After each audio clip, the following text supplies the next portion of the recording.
नमस्कार दोस्तों, the legal Indian के इस एपिसोड में आपका स्वागत है। दोस्तों, क्या आपने कभी सोचा है कि जो जल्लाद होते हैं, जो फांसी लगाते हैं, जिनको हम इंग्लिश में हैंगमैन भी बोलते हैं, इनको कोई पनिशमेंट क्यों नहीं दिया जाता, जबकि इनके कारण किसी व्यक्ति का जान चला जाता है। जब वो किसी व्यक्ति को फांसी पे लटकाते हैं तो सामने वाला व्यक्ति का जान चला जाता है, लेकिन इसके बावजूद भी इस हैंगमैन को, इस जल्लाद को कोई भी पनिशमेंट नहीं दिया जाता है। आखिर ऐसा क्यों? आज हम इसी मुद्दे पे बात करने जा रहे हैं। बचपन में मैं सोचा करता था कि आखिर एक जल्लाद को पनिशमेंट क्यों नहीं दिया जाता, आखिर ऐसा क्या है, ऐसा कौन सा कानून है। आज मैं आपसे वह कानून के बारे में चर्चा करने जा रहा हूँ। यदि आप section 78 of Indian Penal Code देखेंगे तो आप उसमें पाएंगे, ये कहता है कि the act done pursuant to the judgment or order of court। ये कहता है nothing which is done in pursuance of or which is warranted by the judgment or order of a court of justice, if done whilst such judgment or order remains in force, is an offence, notwithstanding the court may have had no jurisdiction to pass such judgment or order, provided the person doing the act in good faith believes that the court had such jurisdiction।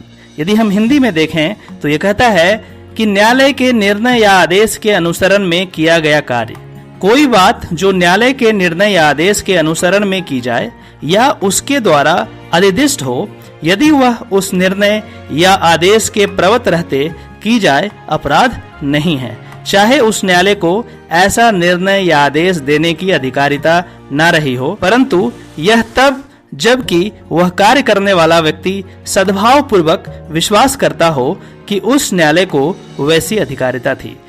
ये कहता है कि यदि court का judgement है या court का कोई ऑर्डर है और उस ऑर्डर का पालन करने में कोई व्यक्ति किसी अन्य व्यक्ति का जान भी ले लेता है, कोई ऑफेंस कर लेता है, तो वो ऑफेंस नहीं होगा।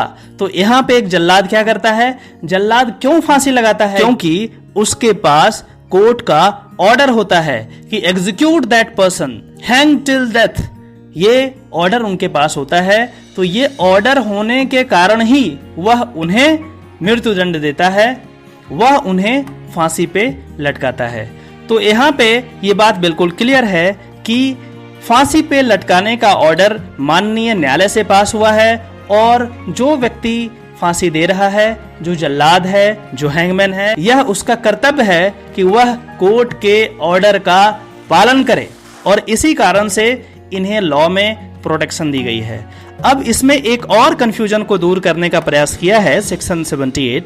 ये कहता है कि मान लो कि एक कोर्ट का जुरिस्डिक्शन नहीं है वैसा ऑर्डर पास करने का, ऐसा जजमेंट पास करने का, लेकिन इसके बावजूद भी यदि वह कोर्ट ऑर्डर पास कर दिया तो बोला इससे फर्क नहीं पड़ता, हैंगमैन को इससे काम नहीं है। हैंगमैन के पास सिर्फ वो ऑर्डर होना चाहिए, उनको यह आदेश मिलना चाहिए, चाहे वो किसी कोर्ट का हो। अब हैंगमैन के पास इतना नहीं है कि वो देखते जाए कि कौन सा कोर्ट का जुरिस्डिक्शन बन रहा है, नहीं बन रहा है, इतना लॉ की जानकारी नहीं होती। यदि कोर्ट पास किया है तो माना जाएगा ये सत्य ही है, और वो सद्भाव पूर्वक यदि उस व्यक्ति को फांसी पे लटका भी देखते हैं तो उस हैंगमैन पे, उस जल्लाद पे कोई भी कानूनी कार्रवाई नहीं हो सकती है, क्योंकि उन्होंने सिर्फ कोर्ट के ऑर्डर का पालन किया है। तो इस छोटे से लेक्चर में हमने जानने का प्रयास किया है कि सेक्शन 78 ऑफ आईपीसी क्या कहता है, और हमने ये समझने का प्रयास किया है कि आखिर एक हैंगमैन को, एक जल्लाद को पनिशमेंट क्यों नहीं दिया जाता। यदि यह वीडियो आपको पसंद आता है तो आप इस वीडियो को लाइक करें, शेयर करें, ताकि लोगों की लीगल जानकारी में इजाफा हो। फिर से मिलते हैं किसी और टॉपिक में, तब तक के लिए नमस्कार, जय हिंद।